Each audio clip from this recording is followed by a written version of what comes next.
lokaci, barka da dawowa cikin wannan channel tawo. Yawwa, barkanku da warhaka. To idan dai bara ku manta ba, a cikin bidiyo da ta wuce mun tattauna akan Python comparison operators. Yawwa, to a cikin wannan bidiyo kuma za mu ci gaba daga inda aka tsaya. Za mu tattauna akan, kar ku manta fa muna tattauna ne akan sunan wannan topic ɗin operators in Python. Yawwa, muna tattaunawa ne akan operators. Yawwa, duk wasu alamomi waɗanda suna da matuƙar muhimmanci, suna da ma'ana a cikin Python, waɗanda suke yin wasu ayyuka kan wani abu, su ne operators.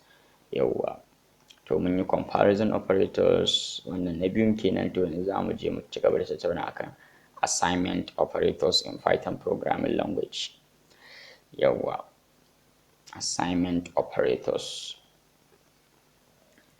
Gani assignment operators in Python programming language. Yawwa, su wannan assignment ɗin ga yanda suke nan. Na farko dai wanda kuka sani already shine equal to, equal sign. Sannan na biyu shine akwai plus equal to, minus equal to, times equal to. Yawwa, sai kuma divide equal to, sai kuma ampersand equal to. Na gama kama akwai haka, shi ma flow division equal to. Sannan akwai sauransu jama'a, akwai hadda bitwise operators. Yawwa, amma dai bara muku su ba nan ba. Akwai hadda haka misali and equal to, akwai kalan equal to, wannan ko caret ne ko ina manta sunan shi ma. Akwai su amma su bara mu yi muku su ba saboda su ba a cika aiki da su ba. Da kaga ana aiki da su sai in ka ƙirƙiri wasu dedicated softwares wanda suna aiki da binaries. Yawwa, shine za ka yi aiki da su domin ka yi dealing da binary systems, yawwa, binary values. Yawwa, to amma ina ga anan ne su ne waɗannan, su ne assignment operators. Yawwa, assignment operators, wannan duka assignment operators a Python. Yawwa, akwai sauransu amma na gutsire wanda su ba a cika aiki da su ba. Yawwa, amma waɗannan su ne waɗanda za ka iya encountering daily in your daily activities in Python. Waɗannan za ka iya haɗuwa da su a koyaushe in kana cikin aikinka na Python. Yawwa, to su ne gashi nan dai normal assignment na farko kun saba aiki da shi, shine kamar in ce a is equals to 5. Kun san aikin shi. Aikin shi shine ka ƙirƙiri variable sai ka ba shi value na shi. Yawwa, ka ba shi value na shi akan memory. To shine aikin shi. To sannan sai kuma akwai misali zan iya cewa a plus equals to 1 ko plus equals to 2. Jama'a, abin da ke faruwa a nan shine, bari in yi comment don in muku bayani. Abin da ke faruwa a nan shine kamar ka ce a is equals to a plus 2 ne. Kun gane ko? Shine abin da ke faruwa a bayan fage kenan wannan wajen. Wannan wajen da nace a plus equals to 5. To a plus equals to 2. To abin da ke faruwa a bayan fage ka ɗauka cewa wannan abin ke faruwa. Kamar kun san Python is a dynamic programming language. Yawwa, kuma ba da bayan kasancewar shi dynamic, akwai abin da ake ce ma assignment, variable assignment. Yawwa, ko ma a sauran languages ɗin ne za ka iya yin variable assignment, provided that idan sauran languages ɗin ne misali Java, C++, sai language ɗin ya yi tallying da sai value ɗin da za ka ajiye ya yi tallying ɗin da already declared value ɗin da kai declaration, during declaration ka ce za ka yi storing a cikin wannan variable ɗin. Amma a nan ce a Python kowane ma value za ka iya canza mashi wannan ɗin. shi misali daga a nan tana 5 kana iya cewa a is equals to uc misali ka ƙara canza mata wani state data type. Yawwa to a nan dai abin da ke faruwa shi mun ce a is equals to a plus 5, to already value ɗin a 5 kenan ko, to kamar an ce 5 plus 2 ne. Yawwa ku ɗauka cewa ga abin da kun ga nan ka ku ruɗar da kanku kawai ku maida shi a nan, ku yi tunanin ga abin da ke faruwa nan. Yawwa kamar an ƙara cewa a is equals to a which is 5, to 5 plus 2 which is 7, it's going to be 7 kenan. To idan misali zan yi printing yanzu a za ku ga ta ba mu 7 ne. Yawwa kun ga 7, amma da a ce na yi printing ɗinta a nan farko kun san 5 za ta bani misali. A wannan layi na 5 ɗin kafin mu zo layi na 6, tunda a layi na 6 ne muka yi wannan upgrading ɗin.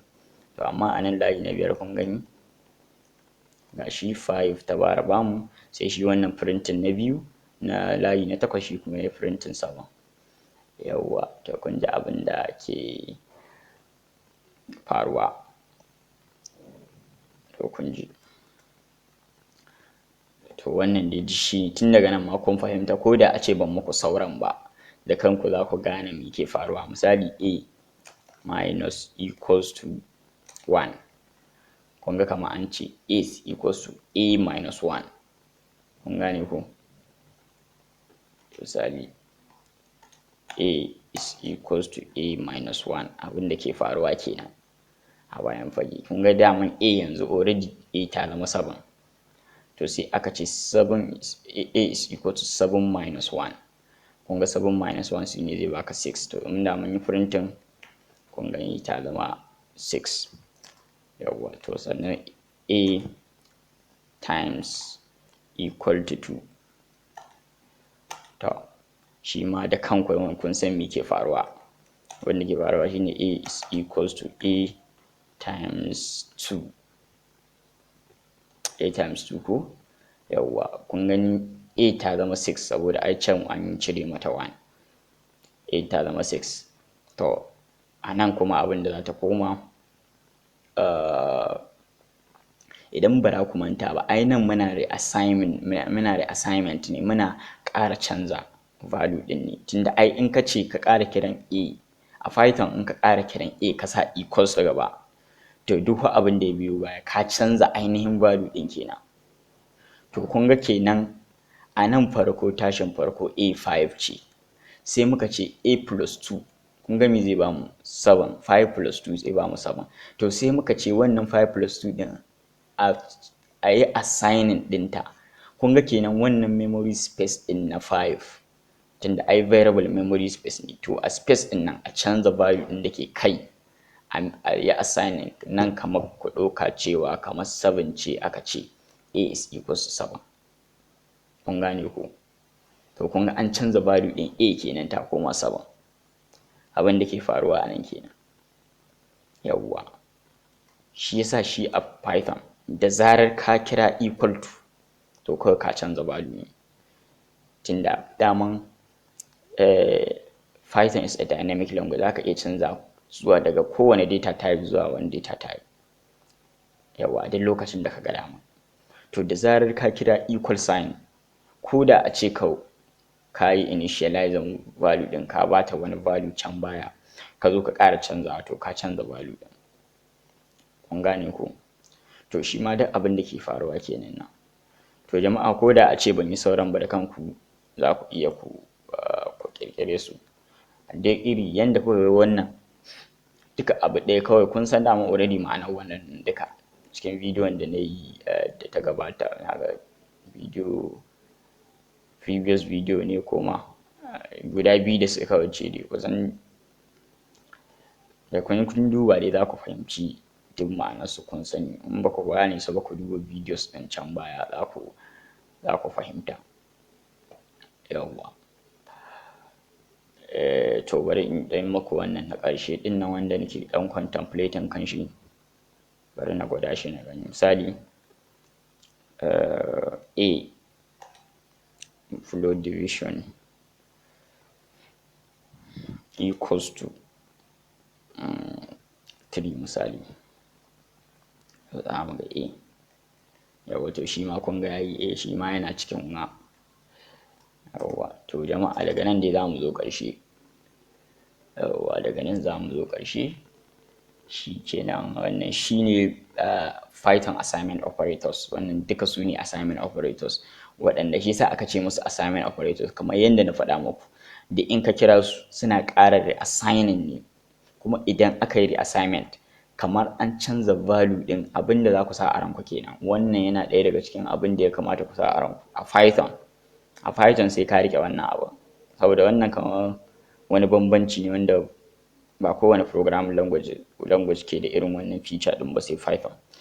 To ku sa a ranku cewa duk idan ka kira wannan ɗaya daga cikin wannan assignment operators ɗin, duk everything assignment, duk abin da aka ce assignment, to in ka yi aiki da shi zai canza value ne, zai ɗora value ne kan memory. To dan ka tuna cewa a duk lokacin da zaka kira wani assignment ga wani variable wanda already wannan variable ɗin ka yi declaring ɗin shi, ka riga ka ba shi value a baya, sai kuma ka ƙara kiran wani assignment operators kuma ga wannan variable ɗin, to ka ɗauka cewa kana canza value ɗin ne don ka takabbaki ɗaya. Yawwa ka sa abin a ranka. Yawwa kuma wannan ma'anonin da na nuna muku suna da ma'ana sosai, ku riƙe su saboda ku san me ke faruwa. Saboda na nuna muku wannan ne shi yasa ba sai na tsaya ba ku example ɗin sauran ba. In dai kun san ma'anar wa'annan division da modulus ɗin an gama. To jama'a na gode ƙwarai da gaske, a nan na zo ƙarshen bidiyo ɗin nan, sai da Allah ku taya ni ku yi sharing zuwa ga abokananku da Allah. Ku yi haƙuri, ku yi sharing, ku yi subscribing. Yawwa shi ne kaman mu alherin da za ku yi mana kenan. Yawwa kamar alherin da za ku yi mana, mu muka bidiyo mun muku ilimi, sai ku kun gane kun yi karatu, sai kuma ku mana subscribing, ku yi wannan, ku yi liking, ku yi sharing ga abokananku. Yawwa duk waɗanda kusan suna da interest wurin koyon programming languages, ku yi directing ɗinsu cikin wannan channel ɗin a Hausa, cikin yaren Hausa a sauƙaƙe za su koyi programming. Yawwa na gode ƙwarai da gaske, thank you very much.